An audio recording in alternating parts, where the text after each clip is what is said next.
జిల్లాలోని మెంటాడ మండలంలో అమరాయి వలస సమీపంలో వైఎస్ఆర్ ఆసరా 4వ విడత కార్యక్రమాన్ని అట్టహాసంగా నిర్వహించారు. మండల మహిళా సమైక్య ఆధ్వర్యంలో జరిగిన ఈ సమావేశానికి ముఖ్య అతిథిగా డిప్యూటీ సీఎం రాజన్న దొర హాజరయ్యారు. రాజన్న దొర మహిళలను ఉద్దేశించి మాట్లాడుతూ ముఖ్యమంత్రి జగన్మోహన్ రెడ్డి సుపరిపాలన అందిస్తున్నారని, మహిళల సంక్షేమానికి అధిక ప్రాధాన్యం ఇచ్చారన్నారు.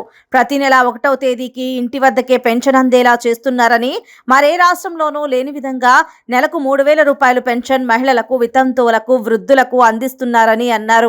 గతంలో చంద్రబాబు నాయుడు మహిళా రుణాలను మాఫీ చేస్తానని ఓట్లు వేయించుకుని ముఖ్యమంత్రి అయ్యాక అప్పుల ఊబిలో కూరేలా చేశారని అన్నారు. జగన్మోహన్ రెడ్డి మాత్రం ఇచ్చిన హామీలు నిలుపుకున్నారని, ఎవరి వల్ల మేలు జరిగిందో మహిళలందరూ ఆలోచించాలని విజ్ఞప్తి చేశారు. అనంతరం 3,99,52,000 రూపాయల చెక్కును విడుదల చేశారు. మహిళలు ముఖ్యమంత్రి జగన్మోహన్ రెడ్డి చిత్రపటానికి పాలాభిషేకం చేశారు.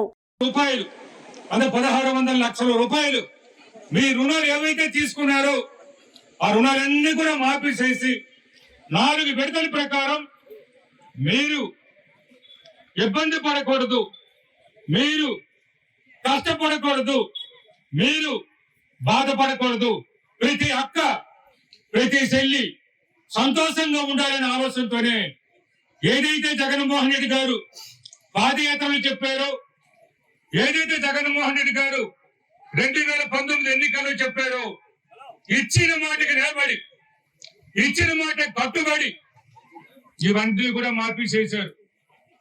మరి గతంలో జరిగిందా? ఇప్పుడే మా చెల్లెలు చెప్పారు, రామలక్ష్మి సరస్వతి ఇద్దరు చెప్పారు, అలాగే వాళ్ళు స్పష్టంగా చెప్పారు.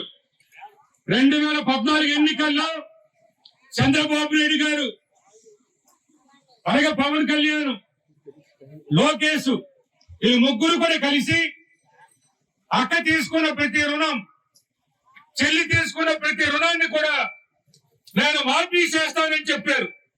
మీరు పైసే కూడా కట్టవద్దు బ్యాంకులకు, అది నా బాధ్యత అని చంద్రబాబు నాయుడు గారు చెప్పి ఓట్లు వేసుకున్నారు. ఓట్లు వేయించుకున్నారు, మీరందరూ కూడా వేసారు. చంద్రబాబు నాయుడు గారికి మీరందరూ ఓట్లు వేసారు 2014 కూడా. అందుకే ఆయన ముఖ్యమంత్రి అయిపోయాడు. ముఖ్యమంత్రి అయిపోయిన తర్వాత ఆయన మర్చిపోయాడు మిమ్మల్ని, మీకు ఇచ్చిన మాటను మర్చిపోయాడు. మీరు తీసుకున్న రుణాలు, డాక్టర్ల రుణాలు ఏమున్నావో, పొదుపు సంఘాల రుణాలు ఏమున్నావో ఆ ఒక్క పైసా అంటే ఒక్క పైసా కూడా మాఫీ చేయలేదు. ఒక్క పైసా కూడా. అక్క చెల్లి అంటే దాని అర్థం ఏంటి? మన తోబుట్టువులని అర్థం. మనతో కలిసే పెరిగే వాళ్ళని, మనం కలిస్తే జీవించే వాళ్ళని, ఒక కుటుంబంలో ఉన్న వాళ్ళని. మరి అటువంటి వాళ్ళు మోసం చేయడం ధర్మమా? అటువంటి వాళ్ళకి మోసం చేయడం న్యాయమా? ఏ అన్నయ్యని సరే చెల్లికి మోసం చేస్తాడా? ఏ అన్నయ్యని సరే అక్కకు మోసం చేస్తాడా? అక్కకు గాని చెల్లికి గాని మోసం చేయకూడదు.